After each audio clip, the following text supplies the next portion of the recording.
जब माधवी से मिलकर आवेद महल पहुंचता है तो सुलभ अपने कमरे की खिड़की से उसे देख लेता है और दौड़ते हुए उसके पास जाता है और कहता है, अरे भैया कहाँ से आ रहे हैं आप? आवेद, मैं तो बस यूं ही टहलने गया था। सुलभ, ओ अच्छा, हमारे पास काफी जगह है टहलने के लिए, इन्हें छोड़कर आप कहीं और गए थे, मुझे कुछ शक सा हो रहा है भैया। आवेद मुस्कुराते हुए कहता है, तुम कुछ ज्यादा ही सोच रहे हो सुलभ, और आवेद वहाँ से चला जाता है। सुलभ सोचता है, आप बताएं या ना बताएं पर मैं तो पता करके रहूंगा भैया। माधवी उन फूलों के लिए शाम को जंगलों में जाती है। वहाँ पहुँचने पर देखती है कि वहाँ तो मीता किसी अजनबी के साथ है। माधवी उन्हें देखकर छिप जाती है। कुछ समय बाद वो शख्स चला जाता है। मीता भी अपने घर की ओर जाने ही वाली थी कि माधवी जो उस 2 पेड़ों के पीछे छिपी थी उसका हाथ पकड़ लेती है। मीता, कौन है? मुड़कर देखती है तो माधवी थी। माधवी, तुम यहाँ क्या कर रहे हो? माधवी, तुम्हें तो पता है मैं यहाँ किस लिए आती हूँ, पर तुम बता सकती हो वो कौन था? मीता शर्माते हुए, ये वही है जो मेले में मिला था। माधवी, सच? मीता, हाँ अब मैं चलती हूँ। माधवी भी फूलों को लेने के लिए जाती है पर उसे ऐसा लग रहा था कि कोई उसे देख रहा है, इसलिए वो पीछे मुड़कर देखती है पर पीछे कोई नहीं था। माधवी फूल लेकर जल्दी से अपनी घर की ओर जाती है पर अभी उसे यही लग रहा था कि कोई उसे देख रहा है। वो फिर से पीछे मुड़कर देखती है तो इस बार भी कोई नहीं था। माधवी, कुछ नहीं है, पता नहीं आज ऐसा क्यों लग रहा है जैसे मुझे कोई देख रहा है। वो जाने के लिए आगे की ओर मुड़ती है तो सामने से कोई अचानक से आ जाता है जिसे देखकर माधवी डर जाती है। उसकी दिल की धड़कन तेज हो जाती है। आप है? आपने तो मुझे डरा ही दिया था, पर आप यहाँ कैसे? वो और कोई नहीं राजकुमार आवेद थे। आवेद कहते हैं, मैंने तुम्हें यहाँ आते देखा तो तुमसे मिलने चला आया। माधवी, तो वो आप थे जिससे मैं डर रही थी, धीमी सी आवाज में कहती है। आवेद, क्या तुमने कुछ कहा? माधवी, अब नहीं कुछ नहीं। फिर आवेद अपनी दिल की बात फिर से कहता है, मैं जानना चाहता हूँ कि तुम क्या सोचती हो मेरे बारे में। मैं तुमसे सच में प्रेम करने लगा हूँ। माधवी, मेरा जवाब वही है। आवेद, मैं समझा नहीं। माधवी, आप एक राजकुमार है और आप क्या चाहते हैं मैं आपसे हाँ कहूँ? तो ऐसा नहीं है, मैं नहीं चाहती कि कोई मुझसे झूठे वादे करे और मैं उसकी बातों में आ जाऊँ, चाहे वो एक राजकुमार ही क्यों न हो। कहकर जाने लगती है पर आवेद उसका हाथ पकड़ लेता है और कहता है, मैं कभी भी तुम्हारा विश्वास नहीं तोड़ूंगा। पर माधवी उसकी बातों पर भरोसा नहीं करती और चली जाती है। आवेद निराश मन से अपने कमरे में पहुंचता है तो सुलभ पहले से ही आवेद के बिस्तर में लेटा उसका इंतजार कर रहा था। जब आवेद वहां पहुंचता है तो सुलभ की नजरें उसी की तरफ थी। आवेद, सुलभ, मैं आप ही का इंतजार कर रहा था भैया। मुझे पता चल गया कि आप इतने गुमसुम क्यों रहते हैं। आवेद, क्या कह रहे हो सुलभ? सुलभ, मैंने सब पता कर लिया है, लड़की फूल और फूल लड़की। आवेद, ऐसा कुछ भी नहीं। सुलभ, पर ये तो बताएं अपने दिल की बात पहले किसने कही थी, आपने या? आवेद, उसे मुझ पर भरोसा नहीं है। सुलभ, यानी वो बातें सच है? मैं जानता था ये सच है। वो रहती कहाँ है? मैं उससे मिलना चाहता हूँ। आवेद, गांव के आखिरी छोर में एक फूल की दुकान है। ये मैंने क्या कह दिया? तुम सच में मिलना चाहते हो? सुलभ, नहीं मैं नहीं जाने वाला, आप फिक्र मत कीजिए। बड़े प्यार से कहकर चला जाता है। आवेद, क्या सच कह रहा है? पर अगली सुबह आवेद की नजरों से छुपकर माधवी के पास चला जाता है। सुलभ दुकान पर पहुंचता है और फूलों को देखने के बहाने माधवी को देखता है। माधवी दूसरे ग्राहकों को फूल देने में व्यस्त थी। उनके जाने के बाद माधवी सुलभ से पूछती है, उसे कोई फूल पसंद आया? सुलभ सोचता है, हाँ ये प्यारी तो है, जिस तरह से अपने ग्राहकों से बात कर रही थी तो दिल की अच्छी भी लगती है। सुलभ यही सोच रहा था कि माधवी फिर से सुलभ के पास आती है और उसे पूछती है, क्या उसे कोई फूल पसंद आया? सुलभ, आया ना, ये गुलाब का फूल कितना प्यारा है ना? माधवी, हाँ लगता है ये किसी खास के लिए है। सुलभ, हाँ है तो ये तुम्हारे लिए है। कहते हुए माधवी का हाथ पकड़ लेता है। तुम मुझे पसंद आई, प्लीज ना मत कहना, नहीं तो मैं अकेला रह जाऊंगा। माधवी, आप प्लीज मेरा हाथ छोड़िए। सुलभ, तुम्हारा नाम क्या है? उधर आवेद देखता है कि सुलभ कहीं दिखाई नहीं दे रहा है। वो सभी तरफ देखता। उसे देखते हुए माधुरी आवेद से पूछती है, भैया आप किसी को ढूंढ रहे हैं? आवेद, मैं कब से सुलभ को ढूंढ रहा हूँ, मुझे उसे कुछ काम था पर वो कहीं दिखाई नहीं दे रहा।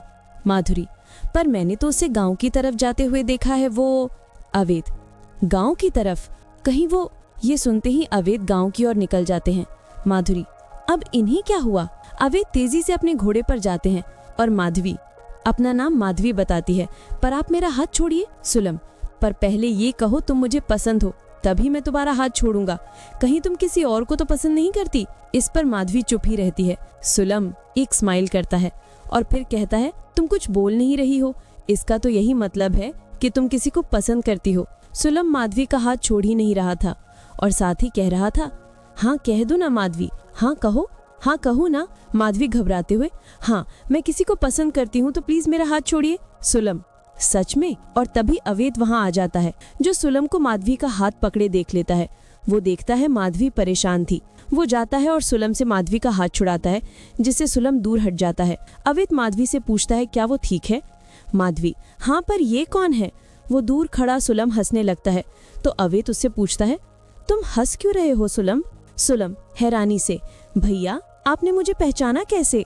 आवेद तुम्हें क्या लगता है तुम अपने चेहरे पर ये तेल और अलग वेशभूषा बनाकर आओगे तो क्या मैं तुम्हें नहीं पहचानूंगा। सुलम भैया आपने तो मुझे पकड़ लिया, लगता है अब मेरा यहाँ कोई काम नहीं, मैं चलता हूँ। आवेद रुको, तुम यहाँ क्यों आए हो। सुलम अच्छा मैं तो आपकी पसंद को देखने आया था। ये सुनकर पास खड़ी माधवी अपनी नजरें नीचे कर लेती है जब आवेद उसे देखता है और फिर सुलम वहाँ से चला जाता है। आवेद क्षमा करना जो उसने कहा। माधवी कोई बात नहीं। और फिर आवेद वहाँ से जा ही रहा था कि पीछे से माधवी उसे रोक लेती है। आवेद उसकी तरफ देखता है तो माधवी की नजरें झुकी हुई थी। आवेद क्या तुम मुझे। माधवी हाँ। आवेद ये सुनकर बहुत खुश था। वो महल की ओर निकलता है और सुलम जो उस ओर जा ही रहा था। आवेद सुलम के पास पहुंचता है और कहता है तुमने ऐसा क्यों किया सुलम। मैं क्या करूं, मुझसे रहा नहीं गया, मुझे क्षमा करिएगा भैया। पर आवेद तो मुस्कुरा रहा था। सुलम क्या हुआ भैया आप मुस्कुरा रहे हैं। आवेद अगर आज तुम ये हरकत नहीं करते तो क्या पता माधवी मुझे हाँ कहती है नहीं। सुलम यानी मैंने जो किया वो ठीक था। आवेद नहीं। सुलम छोड़िए भैया इस बात को। और यूं ही बात करते हुए दोनों महल पहुंचते हैं।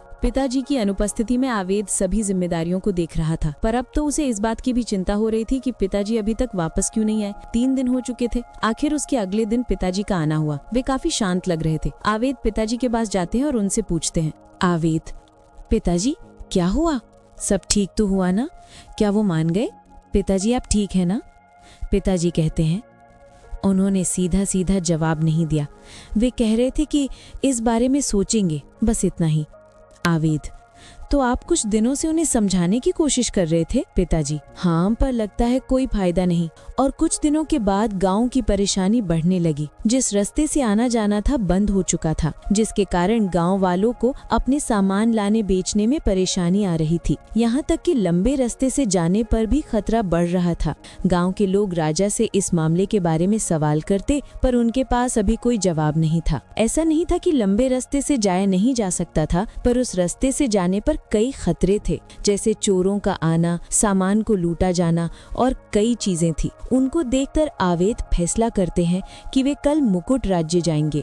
ये बात पिता को बताकर आवेद उस राज्य की ओर रवाना होते हैं। मीता माधवी के पास पूजा के लिए फूल लेने जाती है और उससे पूछती है उन दोनों के बारे में। वो दोनों कौन थे माधवी, जो उस दिन तुम्हारी दुकान में आए थे। माधवी तुम किसकी बात कर रही हो, यहाँ तो कई लोग आते हैं, मुझे याद नहीं। मीता याद नहीं, मैंने तो उन्हें काफी समय से रुके देखा था। माधवी क्या तुम मुझसे कुछ छुपा रही हो। देखो तुम मेरे बारे में सब जानती हो, तो क्या मुझे इतना भी हक नहीं कि तुम मुझे अपनी दिल की बात बता ना सको। माधवी ऐसा कुछ भी नहीं है मीता, जब मैं यहाँ आई तो मैं किसी को नहीं जानती थी, तुम ही हो जिसने मुझसे बात की और तब से ही मैं तुम्हें अपना खास मानती हूँ। पर अभी कुछ पक्का नहीं है, जब कुछ होगा तो मैं तुम्हें जरूर बताऊंगी। मीता सच। माधवी हाँ। आवेद मुकुट राज्य के राजा से मिलते हैं। आवेद राजा से मिलकर उनके सामने अपनी बात रखते हैं और उन्हें अपनी बात को समझने में 1 दिन लग जाते हैं और अगली सुबह आवेद तुरंत अपने राज्य की ओर लौट जाते हैं।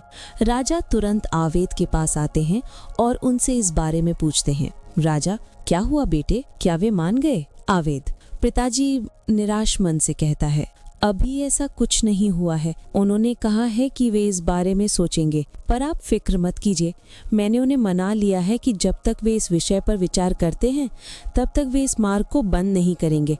अपना फैसला लेने के बाद ही वे कुछ सोचेंगे। पिताजी तो उन्होंने मार्ग दोबारा शुरू कर दिया है, ये तो अच्छा है। शाम हो गई थी और आवेद माधवी के पास जाता है। दुकान पर कुछ फूल लेकर एक कागज का टुकड़ा रखकर वहां से चला जाता है। माधवी उस कागज को देखती है और कुछ देर बाद वो भी उसी दिशा में चली जाती है जहां आवेद गया है। माधवी वहां पहुंचती और कहती है आपने मुझे यहाँ क्यों बुलाया है।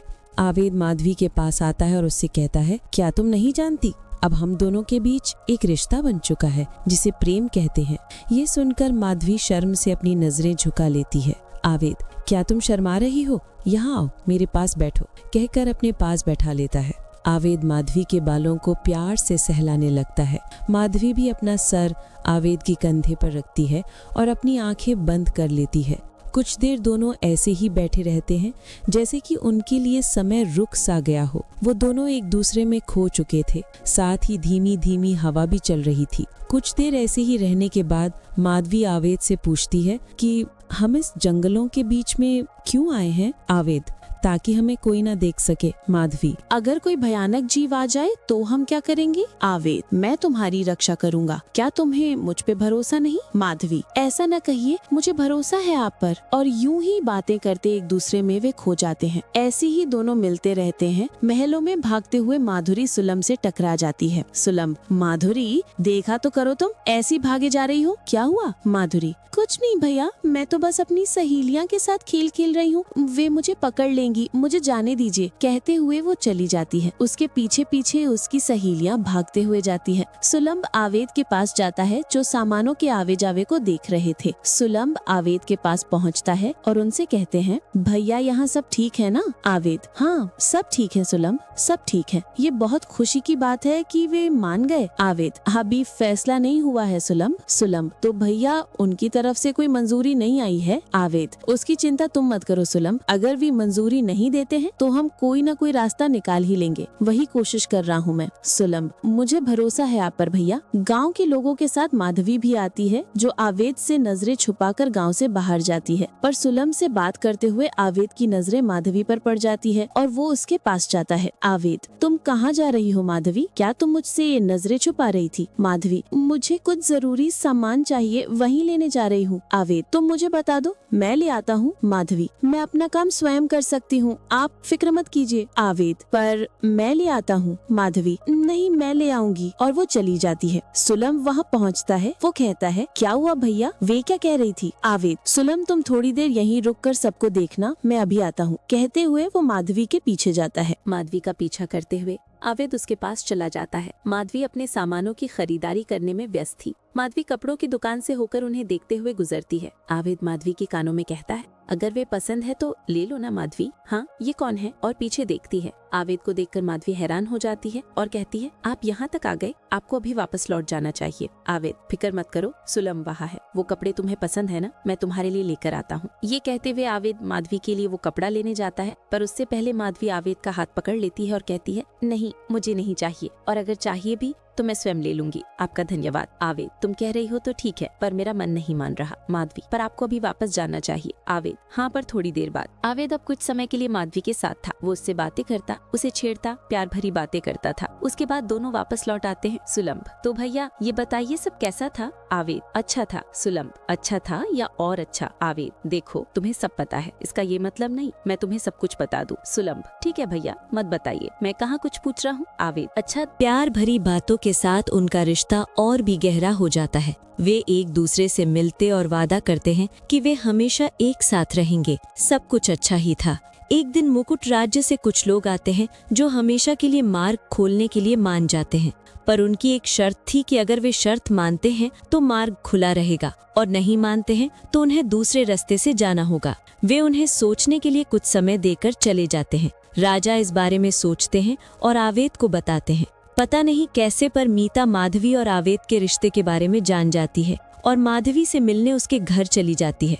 मीता, माधवी कहाँ हो? पास में माँ अपने घर के कामों में लगी हुई थी, जो उनसे कहती है, अपने कमरे में होगी, जाओ अंदर जाओ। मीता, जी माँ जी। मीता के पास जाती है और जाते ही कहती है, मैंने तुम पे विश्वास किया पर तुमने मुझे कुछ बताया ही नहीं, क्या तुम मुझे अपना नहीं समझती? माधवी, किस बारे में बात कर रही हो मीता, मुझे कुछ समझ नहीं आ रहा है। मीता, तुम्हारे और राजकुमार आवेद के बारे में, चिल्लाकर कहती है। माधवी, मीता धीरे से। मीता, ओ हाँ, पर मैं गुस्सा हूँ तुमसे। माधवी, मुझे क्षमा करना मीता, सब कुछ इतना अचानक हुआ कि तुम्हें बताना मैं भूल ही गई। मीता, अच्छा चलो मैं मान गई, तो सब कुछ ठीक है ना राजकुमार के साथ? माधवी, हाँ पर तुम ऐसा क्यों कह रही हो मीता? मीता, मैं तो यही सोच रही थी कि बड़े घरों या कोई राजकुमारों पर भरोसा करना सही होगा, पर तुम अपना ख्याल रखना, कहकर चली जाती है। उसकी बातें सुनकर माधवी सोच में पड़ जाती है और कुछ दिनों तक आवेद भी उससे मिलने नहीं आया। इस बात को लेकर माधवी घबरा जाती है कि कहीं मीता सच तो नहीं कह रही थी। पर उसी शाम आवेद माधवी के दुकान में आता है। उसे देखकर माधवी आवेद को गले से लगा लेती है। जब उसे होश आता है तो वो आवेद से दूर हटती है। आवेद कहता है, अरे क्या हुआ, मुझसे दूर क्यों हो गई? पास आओ ना। माधवी, नहीं, मैं यहीं ठीक हूँ। पर आपको पता है मैं कितनी डर गई थी जब आप मुझसे मिलने नहीं आए थे। लगा था जैसे आपने मुझे छोड़ दिया है, कह के रोने लगती है। आवेद उसे गले से लगाता है और कहता है, ऐसा कभी नहीं होगा।